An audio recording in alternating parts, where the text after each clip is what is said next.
Apa betul Anda kena kanker? Ya, benar. Ya. Boleh tahu kanker apa? Sejenis kanker kulit, jadi dia mirip tumor gitu, membesar, tapi pembesarannya kecepatannya tinggi gitu. Tinggi sekali ya. Ya. Kapan pertama kali Anda tahu bahwa Anda mengidap kanker? Kalau yang dari dokter ya, setelah biopsi itu September 2008 dia bilang. Pada saat Anda berada di mana? Di Malaysia, di Penang. Di Malaysia. Apa benar kanker ini sempat membuat Anda lumpuh? Lebih tepatnya setelah operasi ya. Iya. Ya sempat bungkuk ya, karena kulit kan diambil sekitar 15 kali 20 mungkin, terus ini dijahit langsung, jadi nggak dikasih kulit, diberi kulit lagi, tapi langsung dijahit kulit perut. Tidak bisa tergambarkan ya, tapi nanti Anda jelaskan apa yang terjadi lebih lanjut dan bagaimana sampai Anda kemudian justru berkeliling Sumatera ya, dan menarik sekali mengikuti perjalanan Anda karena Anda menuliskannya di sebuah buku berjudul 30 Hari Keliling Sumatera, sebuah kisah nyata. Nanti kita akan ungkapkan beberapa cerita menarik dari buku ini, tapi sebelum itu ikuti dulu kisah berikut ini.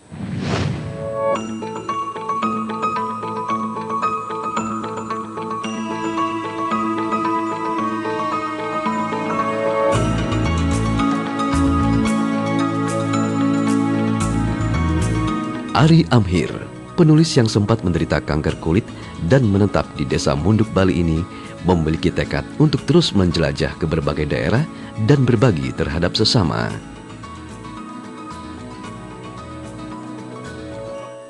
Kanker yang dideritanya berawal ketika ia menjadi TKW di Penang, Malaysia. Di sebuah hostel tempatnya tinggal, Ari mengalami kecelakaan kecil, terbentur sebuah kipas angin. Beberapa bulan kemudian saya kontrol ke klinik, diminta operasi kecil, dan ternyata setelah operasi malah infeksi di dalam. Ya, kebetulan saya bekerja di pabrik PCB, jadi setiap hari jelas terpapar radiasi. Dan pada waktu itu dari sekitar 500 orang Indonesia yang bekerja di sana, sekitar 25-30 orang yang kena tumor atau kanker. Selepas dari sakit kanker yang dideritanya, Ari kembali menulis dan memutuskan untuk menjelajah Sumatera. Perjalanan di Sumatera dimulainya dari Pariaman, Bukit Tinggi, Madinah, Tangkahan Durian, Medan, Tekongan, Blang Dalam, Banda Aceh, Tanjung Pura, Tanah Karo, Toba, Palembang, Prabu Muli, dan berakhir di Bandar Lampung. Dalam perjalanan yang menghabiskan waktu 30 hari dan uang 3,2 juta rupiah tersebut, menyisakan banyak sekali pengalaman tak terlupakan baginya. Mulai dari kisah perkawinan adat Pariaman, keindahan Bukit Tinggi, nasib seorang Melayu di pinggiran, petani karet dan sawit, hingga kisah warga yang tabah menjadi korban bencana alam. Bagi Ari, traveling atau berkeliling tidaklah hanya sekedar jalan-jalan atau mengejar keindahan alam semata. Namun ia juga ingin mengangkat dan mencari solusi terhadap persoalan lokal setempat, sekaligus mempelajari adat istiadat dan budaya lokal. Kearifan lokal inilah dan kehidupan masyarakat sekitar dituangkannya dalam sebuah buku yang berjudul 30 Hari Keliling Sumatera.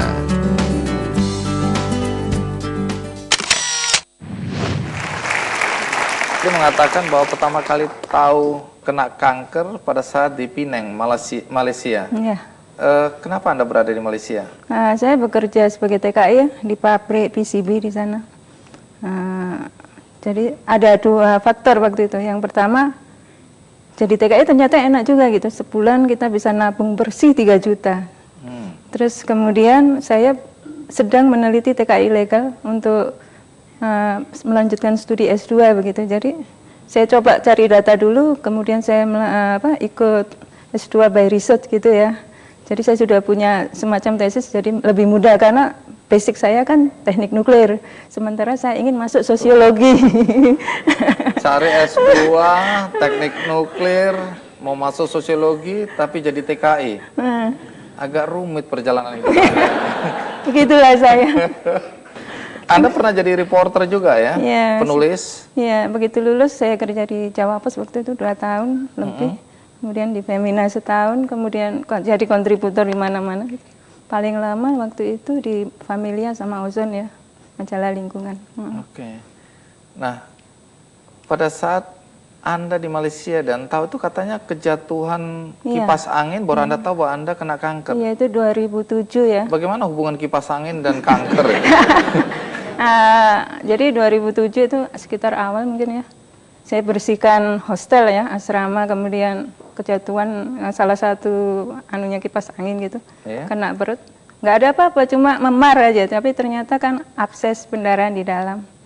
Nah, beberapa bulan kemudian saya coba kontrol di klinik, dia bilang, oh ini dicek macam-macam, dia bilang, ini boleh dioperasi, boleh tidak, gitu kata dokternya di rumah sakit negerinya waktu itu.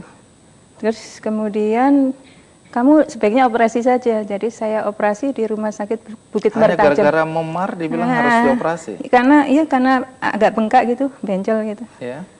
Ternyata dioperasi di Bukit Mertajam waktu itu cuma 50 ringgit nggak salah.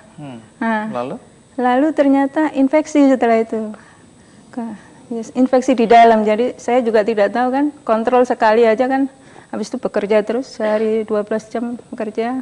Kemudian saya bekerja di pabrik yang memang, saya pikir radiasinya tinggi ya, karena dari 500 TKI yang bekerja di sana yang kena tumor atau kanker lebih dari 20 orang.